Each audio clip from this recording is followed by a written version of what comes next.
I didn't understand why my partner dated her ex-boyfriend. He wasn't the kind of person you'd expect someone like her to be with. He didn't have a job, even though he claimed to be a tattoo artist. He frequently found himself in trouble, going in and out of prison, and constantly involved in conflicts. I simply saw him as a wannabe bad boy, and he wasn't even good at that.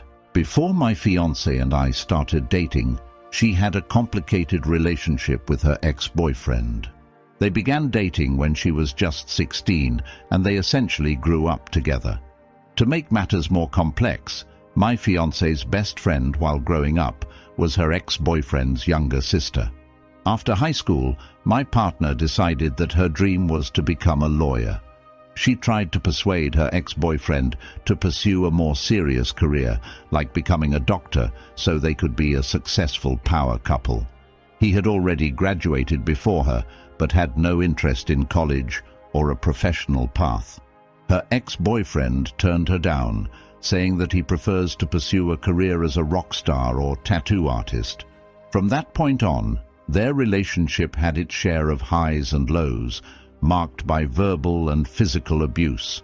When we began casually dating, she would come to me in tears, explaining how her ex-boyfriend had physically hurt her. I could see the bruises on her, and I advised her to report it to the police.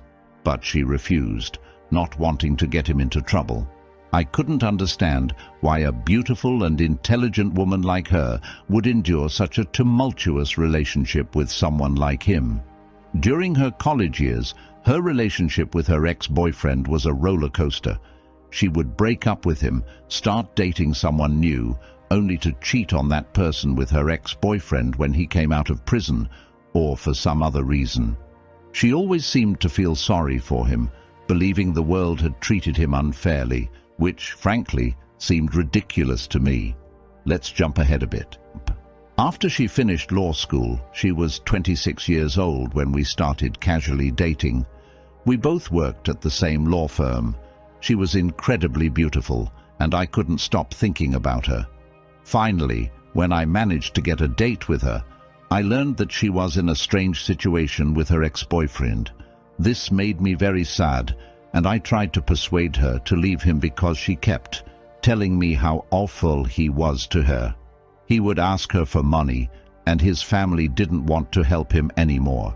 He'd always call her. You might think she's a soft-spoken, naive and kind person, but that's far from the truth. She's more like a shark. Quick-thinking, sharp and incredibly intelligent. Everyone at the law firm admired her for her sharpness. But when it came to her ex-boyfriend, she became like a gentle cat and would go to great lengths to defend him. So, after she revealed that she was in this complicated situation with her ex, I reluctantly decided to give up on our potential serious relationship, as that's what I was looking for at the time. Then one day she called me because she needed someone to talk to. She had to call the police on her ex-boyfriend because he was at her house and had invited another girl while staying at her place. They got into a physical altercation, and she had to call the police, resulting in his arrest. She needed someone to talk to, and she felt I was a dependable and safe person to confide in. So, I invited her to my house, and that's how our casual dating started. When her ex-boyfriend was released from prison, he wanted to re-enter her life, but she firmly rejected him because she was pursuing something serious with me. She had grown up in a broken home, but she had always been close to her mum. Her mum disliked her ex-boyfriend and encouraged our relationship when she found out we were dating. As I realized she was genuinely interested in taking our relationship to the next level, I decided to ask her to be my girlfriend after 2 months of being friends with benefits. She was eager to move things forward, but I wanted us to take some more time to date before making it official. She mentioned her ex-boyfriend was stalking her, and she didn't want to get a restraining order against him because she thought it might anger him. It might sound strange, but I believed her during the honeymoon phase of our relationship, and you tend to overlook flaws in that phase. So, we continued to date for a few more months. Some things began to bother me. but I suggested she speak to a therapist about them. She did seek therapy, and one of the issues was that she couldn't go a week without wanting to argue or quarrel over something insignificant. It seemed like she needed a good fight for the week to feel satisfactory. I noticed this behavior and explained to her that she might be seeking conflict because she wasn't used to being with a normal person. She had grown accustomed to conflict in her previous relationships. I encouraged her to talk to a counselor every week and also suggested she take up boxing lessons to channel and release her pent-up aggression. She took my advice and started therapy and boxing. Fast forward a few months, and everything was going well in our relationship. We had fewer arguments and no more conflicts. We were financially stable, leading active lives outside of work, and it felt like we were going to be a successful power couple. Our mutual friends could see it too. One day, she shared with me how her ex had been trying to contact her through social media, but she had blocked him because he was asking for money. This was very reassuring to me because she was open about his attempts to reach out to her. It signaled to me that she wasn't hiding anything. Additionally, I overheard a conversation between her friend, who also happened to be her ex-boyfriend's younger sister. She was telling her friend not to let her brother attempt to call her, or else she would involve the law, and he would end up in prison for a long time. Naturally, I felt at ease, thinking her relationship with her ex-boyfriend was over. So, imagine my surprise when just a day after I married my fiancée, the woman I believed was the love of my life, I discovered she had cheated on me with her ex-boyfriend. I couldn't help but wonder where I went wrong. I had shown her love, and we had seemed perfect together. We didn't rush into marriage. We took our time, and it had been about a year since we started living together. We had decided it was time to start a family, so I proposed to her. We made plans to get married and set the wedding date 5 months in the future. Before our wedding, she wanted us to go on a 1-week cruisy trip, and I reluctantly agreed. My workload was heavy at the time because I was handling multiple cases that required extensive research. She was really into cruise trips and enjoyed being on ships. She managed to convince me to come along, even though I'd be working on my laptop most of the time. I suggested she bring one of her friends along, but she insisted it should be a private trip just for the two of us. I agreed to the cruise, and it wasn't a surprise that she spent most of her time enjoying various activities on the cruise ship. We only got to spend a small amount of time together while we were there. She loved the cruise ship's activities, and whenever she came back to the room, she seemed to be in a great mood, which indicated that she was having a wonderful time. After we returned from the trip, we both felt refreshed. However, I didn't really notice or pay much attention to her at that time. If I had, I might have realized that something had changed. We were busy with work and preparing for the wedding. Family and friends were visiting frequently to help with wedding plans. Finally, the big day arrived. My wedding day was a beautiful event, filled with love, laughter, and high hopes for our future together. Both of our families were there, and the venue was decorated with elegance and a sense of celebration. My family, as well as our entire law firm, attended to witness this important moment in our lives. Having my colleagues there to support us on this new journey as a married couple was a source of great pride for me. On my wife's side, her family supported her, despite her father not being a part of her life, which was a sad situation.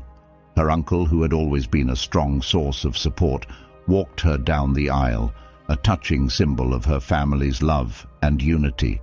The day was filled with hope and positivity. Fortunately, we didn't have any troublesome ex-boyfriends or ex-girlfriends to worry about. Our wedding day was surprisingly peaceful and harmonious. We exchanged vows, promising to stand by each other through thick and thin, and the future looked promising and united. However, it is with deep embarrassment that I have to admit that, just a day after our beautiful wedding, I found myself calling my family to tell them that I was seeking a divorce.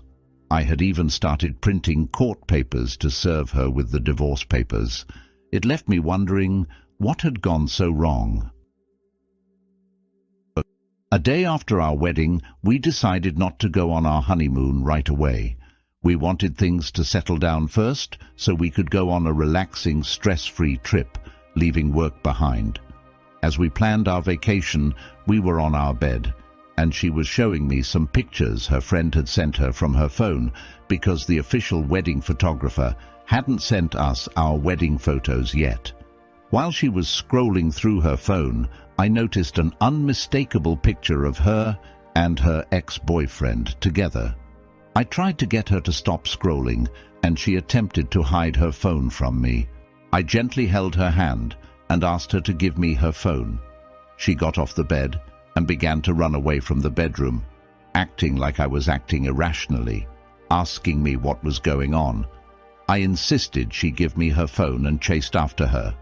I caught up to her in the hallway and held her phone tightly. She was on the floor in a determined position, shouting loudly, seemingly irrational, and telling me to stay away from her. Her behavior was unusual, something I had never witnessed before, which further convinced me that what I had seen was indeed correct. I was deeply upset, and I meant business. I snatched the phone away from her as she did her best to prevent me from taking it. Right after I received the phone, she began to scream and hit me as if she was possessed. She accused me of invading her privacy, and I rushed into the bedroom, using my body to block the door, since our bedroom didn't have a lock.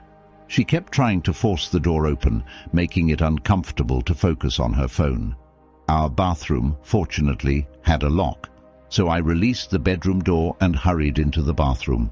She fell on the living room floor as soon as I stopped holding the door. I managed to lock the bathroom door before she could get up and chase after me. She continued to bang on the bathroom door, crying for me to give her back her phone. This behavior was completely out of character for her, confirming my suspicion that what I had seen on her phone earlier was a picture of her and her ex-boyfriend. I sat on the toilet, scrolled through her phone, and to my horror, I found pictures of her and her ex-boyfriend enjoying activities together on the cruise trip we had taken together. It turns out she had invited her ex-boyfriend, someone she wasn't supposed to be in contact with, on the trip that was meant to be a romantic getaway for the two of us. She had stopped banging on the door and was now apologizing, asking me to say something. I was left speechless. Her deceit was overwhelming. I couldn't believe that she would do something this dishonest. All I could think about was how I was in our room, while she was spending time with him, and I was sure they had been intimate. How long had this been happening? Was our relationship even real? Did she ever truly stop being with him? I felt like she had a mental issue, and it was difficult to accept that my life seemed to be falling apart before it had even started. I was worried about how embarrassing this situation was, and I wondered how I would be able to continue working with her. I had invested a lot in building my reputation at the firm, and I couldn't just walk away from it because of her. I also didn't know how I would explain all of this to my friends and family. I could hear her crying outside, apologizing and saying it was a mistake. She fell silent as soon as I unlocked the door and immediately tried to hug me. I pushed her away because she was being overly dramatic, pretending that I had pushed her too hard. I ignored her theatrics and went straight to the point, asking her how long she had been secretly seeing her so-called ex-boyfriend behind my back. She claimed they never slept together, and she had just invited him on the trip because she knew I was busy and needed someone else. I questioned why she hadn't brought a friend and why she had mentioned that it was supposed to be a private trip. She admitted she was in the wrong and asked me what she could do to make things right.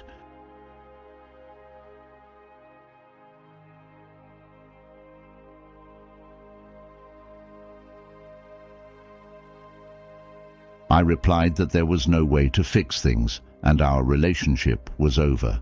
She started crying as I walked out of the room.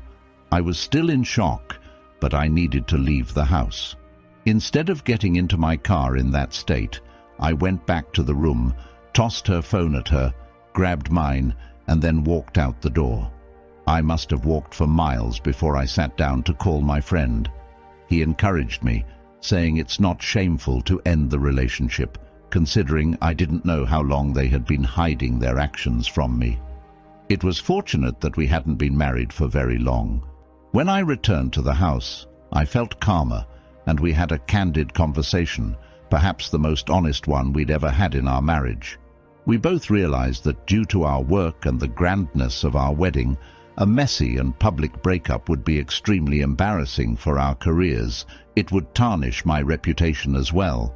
There's a saying that goes, "Don't wrestle with a pig in the mud," and we agreed to divorce as quietly as possible. I persuaded her to leave her job at the firm and find employment elsewhere. She cried throughout our conversation, and it seemed to me that she might have some kind of mental issue, or maybe there was something binding her to her ex-boyfriend, as she admitted to having been intimate with him on the cruise trip that was meant to be our pre-wedding getaway. She had also met with him a few other times. All of this is still very fresh, as it only happened 2 weeks ago. She came to work last week and handed in her 2-week notice.